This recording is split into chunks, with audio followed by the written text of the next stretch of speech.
How do I assess the current situation? Well, one thing I would say is I'll be feeling a lot happier if that Voges LB had been for real. It was disappointing there because a double strike at that stage certainly would have put us in the driving seat. I think we've fought really hard to get ourselves into a situation where we can still win this test match, and pleasingly a few balls started to turn quite sharply just before the players came off for bad light. So hoping tomorrow a few things will go away and we'll be able to press home and hopefully finish off with a good victory. Word on youngster Kusam Mendes, the way he batted. Wow. What can you say? It's one of the best innings I've ever seen.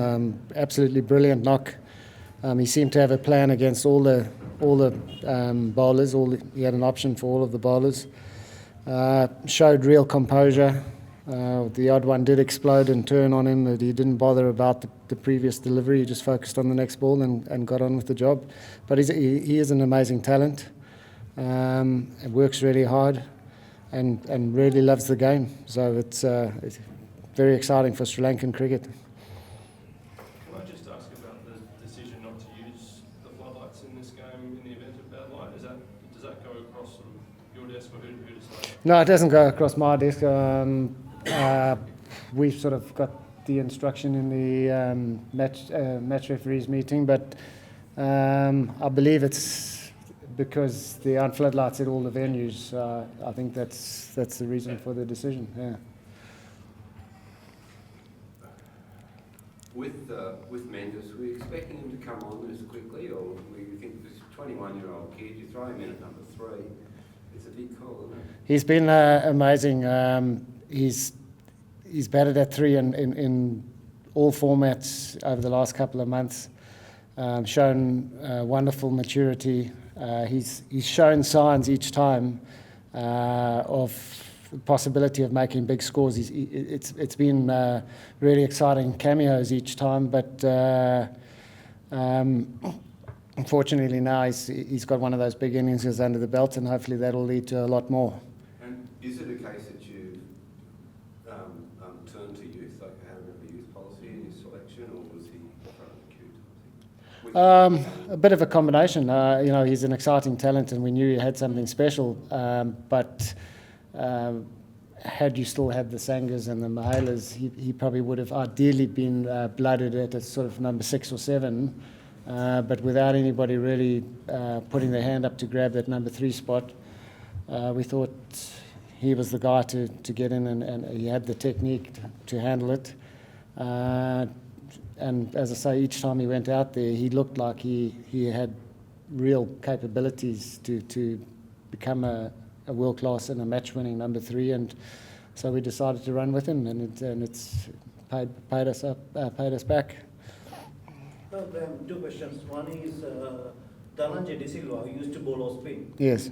Wasn't used in the first innings. Is there any possibility that for him to come into the party in the second innings? Oh, there's certainly a possibility. He's working hard on his bowling, and he's certainly another option for Angelo. And the next one is, if you look back, apart from the the third test in England, there were not much of an opening partnership from the openers. I mean, they were doing in patches. The partnership-wise.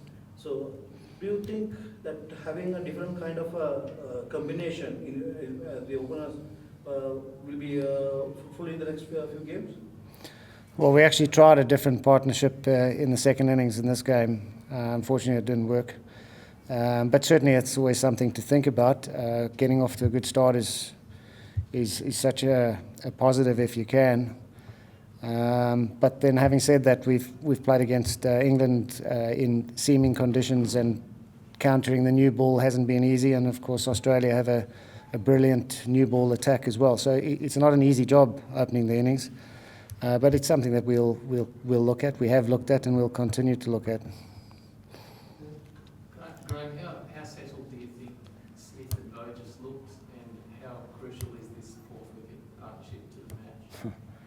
Well, I mean, they're class players, and their records are outstanding. So obviously the partnership is crucial, and if we can break it early in the morning, who knows what can happen. It's a funny old game. But Day 5 wicket. I know it hasn't had a full 4 days on it, but it is a wearing wicket, and one just has to misbehave, and that can break the partnership. You've spoken about Kusal Mendes' technique a couple of times. What about his temperament? Can you just give us a little bit of an insight into sort of how he plays those kinds of innings? What he's like? He just seems an amazingly relaxed young man. Nothing really phases him. As I said earlier, he really enjoys playing, and he can't wait to get out there and bat. And doesn't seem to show any signs of nerves. He plays positively. He plays his shots. And went to his 100 with a 6. No nervous 90s. He's just out there enjoying his cricket. That's what it seems to be. And he definitely puts a lot of thought into it, and he works hard and he prepares well. But there's no real signs of him too bothered or worried about failure, which is quite a nice way of going about your business.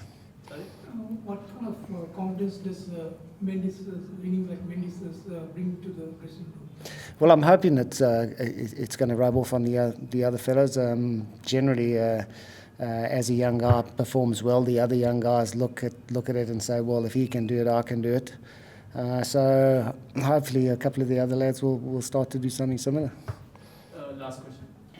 Were you convinced you had Rogers with that first ball before the review came through? I mean, umpire Kelborough seemed surprised by it. Well, it looked pretty close, but he got a long way down, and it was one of the first balls that sort of turned quite sharply. So there was always a chance that with the deviation and still a long way to go, that it might be missing.